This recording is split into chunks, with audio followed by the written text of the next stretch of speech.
Welcome to In Conversation with MANWAR podcast. This podcast is brought to you by the Do Not Be a Bystander campaign. You can join us in raising awareness about bullying by visiting the donotbeabystander.com, and be sure to subscribe to the channel to stay informed about upcoming episodes. Today's participants are Zainab, Naila, Mabir, and Kazim.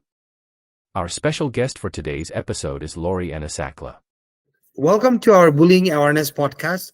I'm your host, Manwar Khan. Today, I'm joined by four young individuals who are ready to share their thoughts and insights on the topic of forgiveness. Forgiveness is a complex and powerful concept that involves letting go of hatred and anger.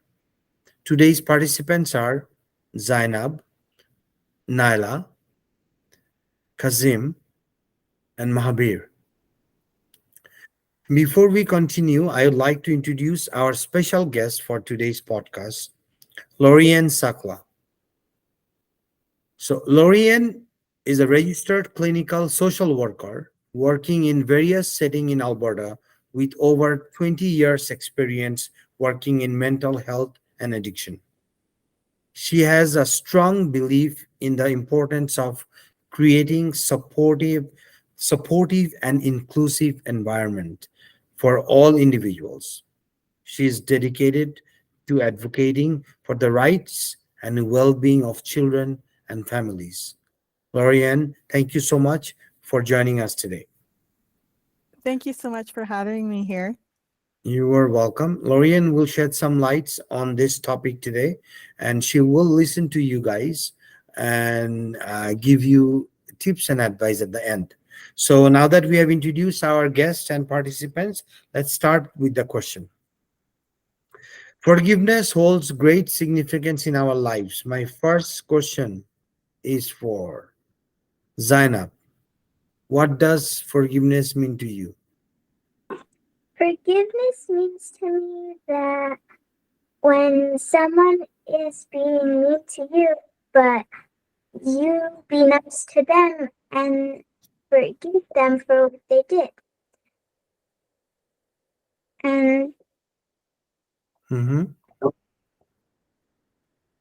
Anything else?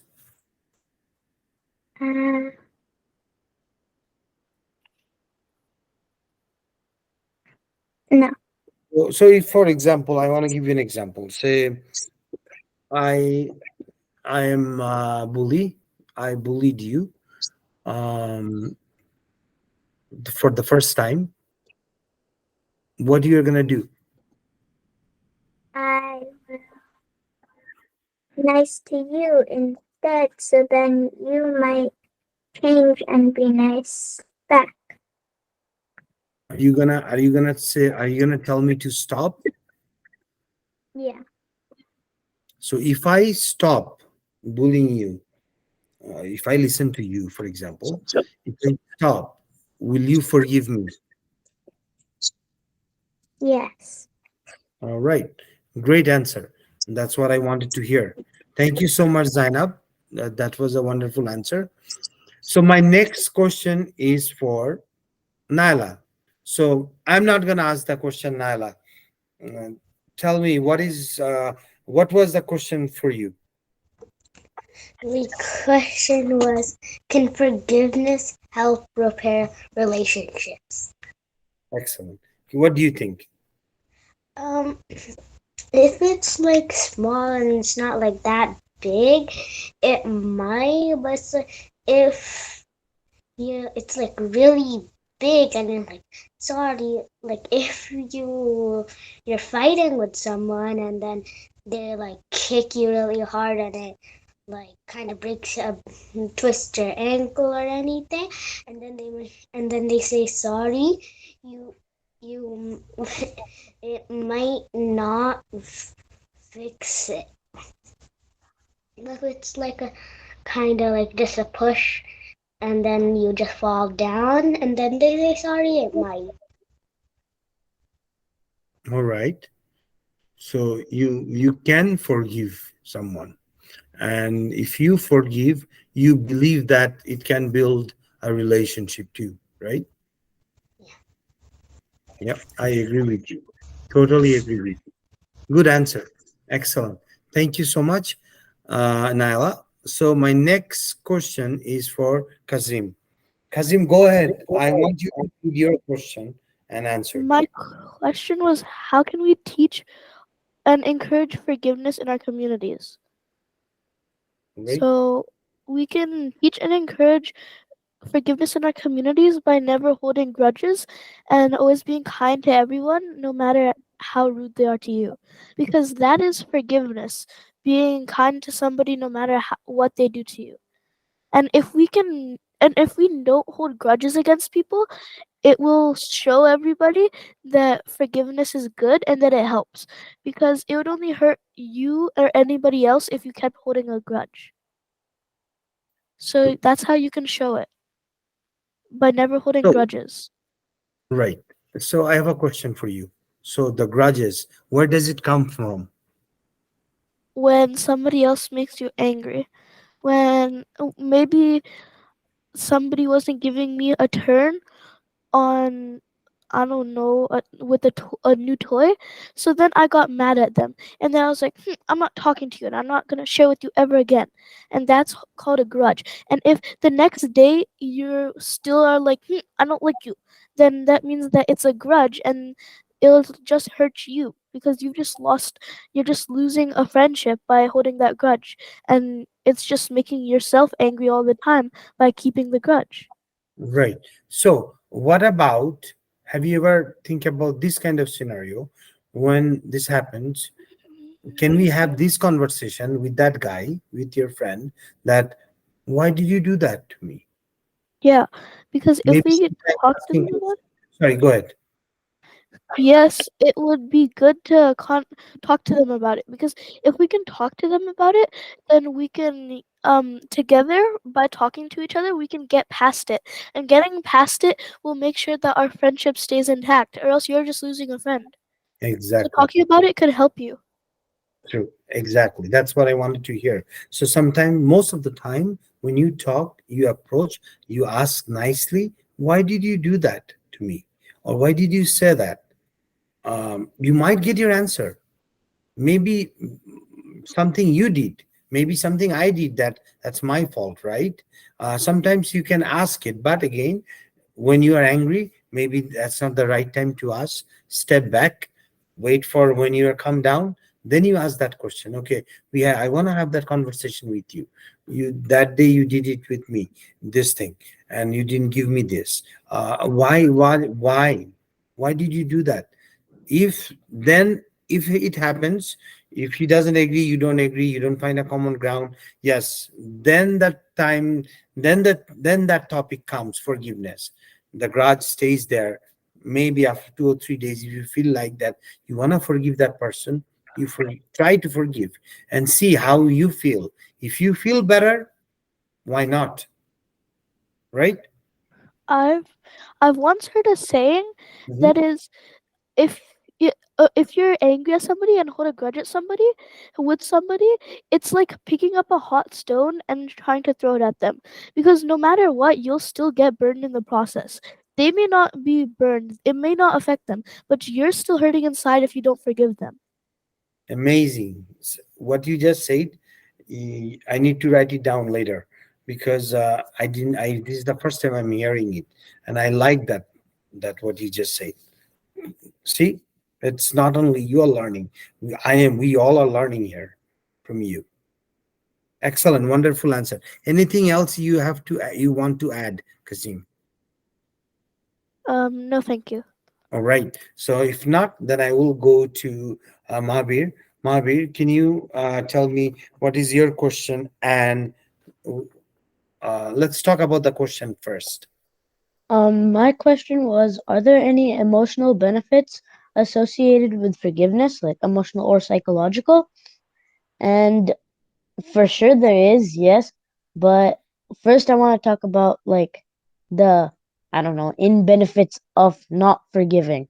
Like Kazim said, holding a grudge is like really bad for you because you're just stuck in the past. And like, let's say you're eating a good meal.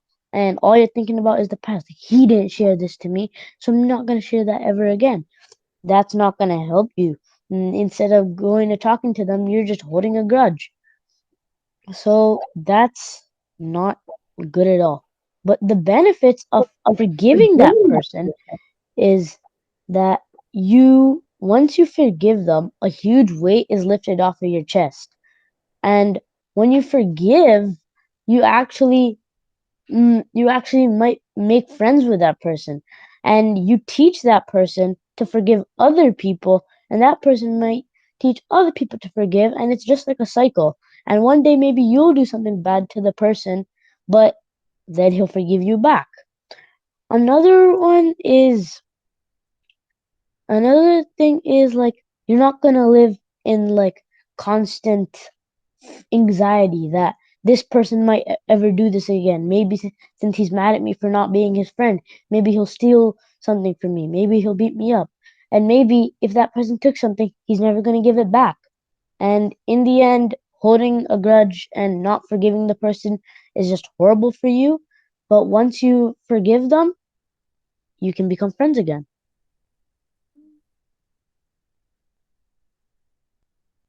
Excellent. Great answer. All right. So, any other questions from our participants? Do you guys have any questions? If not, then I would like to welcome Lorianne to share her thoughts. She listened to you guys and she will give some advice and tips to you. So first of all, I just want to say what a compassionate group of participants you all are. Wise beyond your years, and I wish more people would lead with love. And that's definitely what I try to do daily, is lead with love and lead by example. So you are all exemplary role models for your peers and your friends. So, and yeah, it gives me goosebumps to be in this group today. So I'm just wondering if any of you have heard the story of the snake and the saw. So it's a very powerful story of letting go. So a short condensed version of it is a snake one night got into a hardware store, and the snake somehow had managed to get cut by a saw. So the snake perceived the saw as an enemy and had bad intentions towards it. So wrapped itself around it and slowly coiled. And what do you think happened to the snake? Anyone can answer. Yeah, you can answer. You can unmute. You guys can He just unmute. got cut. I think the snake got cut into more pieces. Yeah, it just hurt him instead. Exactly. So what happened was the snake ended up dying, right? So the the moral of the story, right, is that we hold that all in, right? When we all that anger in and resentment in, and all it ends up doing is poisoning ourselves and not really harming that other person that does it, right? So I really like that story for that reason, because it's a story of letting go. If that snake hadn't perceived that saw as an enemy, you know, then he most likely would have been okay, right? So, I think it's wonderful that you all feel that you can be friends with these bullies. On the same note, I want to say that we can forgive people, but we don't have to condone their actions, right? As well as we can set boundaries with those people on how the way we want to be treated, right? Which is what oh which is what you're doing by leading with passion and leading with love. But it doesn't mean we have to engage with those people again, or they don't need to have access to us if they continue to be bullies, right? Right. Do you have a question? Go ahead. I've heard that you can't just forgive and forget someone. Like, you can't just forgive and forget. Because if you forget what they did, what if they just do it again? You can't just forget it. It can't be in the past. You have to tell them, don't do that again. 'Cause- Agreed, right? You agreed. You have to set those boundaries and teach people how to treat you sometimes, right? And that's like you said, you have to role model good behavior. This is the way I want to be treated, right? So I think it's really important in these situations to always put ourselves in a position of wondering and inquiring and wondering, you know, not what's wrong with this person, but what happened to this person? What happened to this person that they're being so mean? So that means sometimes asking some questions like, are you having a bad day? Like, what's going on at home? Like, being inquisitive, right? So, and then also reflecting on our own actions and how we contributed to the situation, right? Would you guys agree with that? Yeah? Okay. Good. Yeah. So, I really like, if you look at lots of different religions, the Buddhist faith is very much key role in the Buddhist faith is forgiveness, right? Because, we suffer inside if we don't let go of, I call it poison. It's poison to us. So we always need to lead with compassion and love. Right. Excellent. So I think Nala has a question. Sure. Sure, Nala, go ahead. Um, when you were young, have you ever had faced a situation like something, someone bullied you and then you just never, and what, have you ever faced a situation like that? I have. I was bullied as a young girl myself. I think I was in grade 6 when I was bullied because I think someone perceived me as being overweight. So and would call me bad names, right? So I tried to make friends with those individuals, and sometimes that doesn't work, right? So, but it's all in, we can control our own behavior, right? We can choose to walk away from a situation like that, right?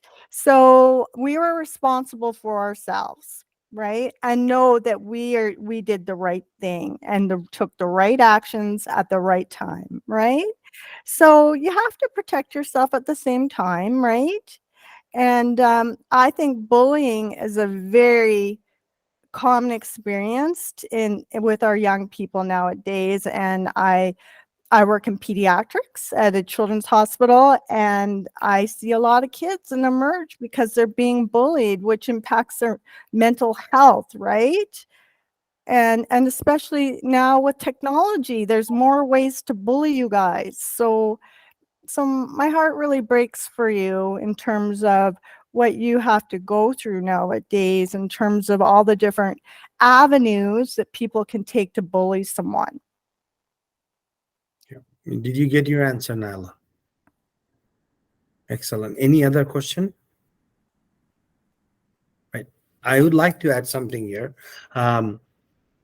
It's a story. It's just um so I was never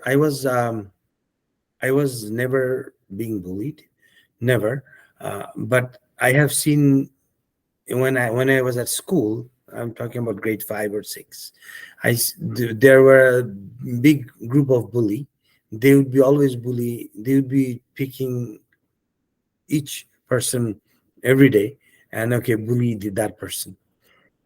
Um, but the thing is that big bully group is my friends. They all are my friends, and so it is for me. It was difficult to go and tell them that okay, don't do that. I mean, they're my friends. We hang out, we play, and so what I the strategy I used When the day they pick a person, that day I try to become a friend with that guy.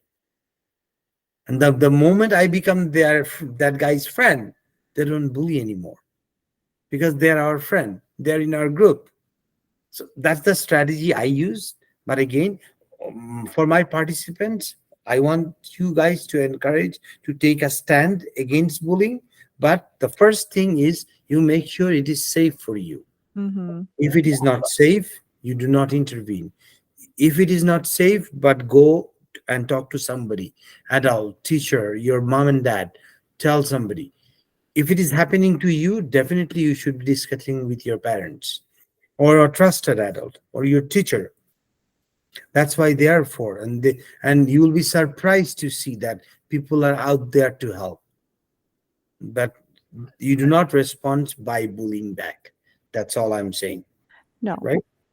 And there is strength in numbers, right? Find Yeah. people that are like you, like-minded like you, that cherish you for who you are. And I'm Yeah. sure all of you have wonderful friends in your life that are your people, right? Exactly. All right. Any other question? All right. Excellent. Thank you so much, Zainab, Kazim, Naila, and Mahabir for joining today. And thank you so much, Lorian, for joining us at this podcast in this such short notice. I really appreciate that. And thank you so much for listening to today's episode. Before we wrap up, I would like to remind our listener that there are several resources available to help individuals dealing with bullying. Government of Alberta has a bullying helpline, and that can be reached at 1-888-456-2323. Bullying is a violation of human rights. Under no circumstances, bullying is acceptable. As a community, we have a shared responsibility to take a stand against bullying and refuse to be a bystander. Thank you so much for joining in conversation with Manwar Khan, and see you next week. Thank you, everyone. Thank you. Bye. Bye. Bye.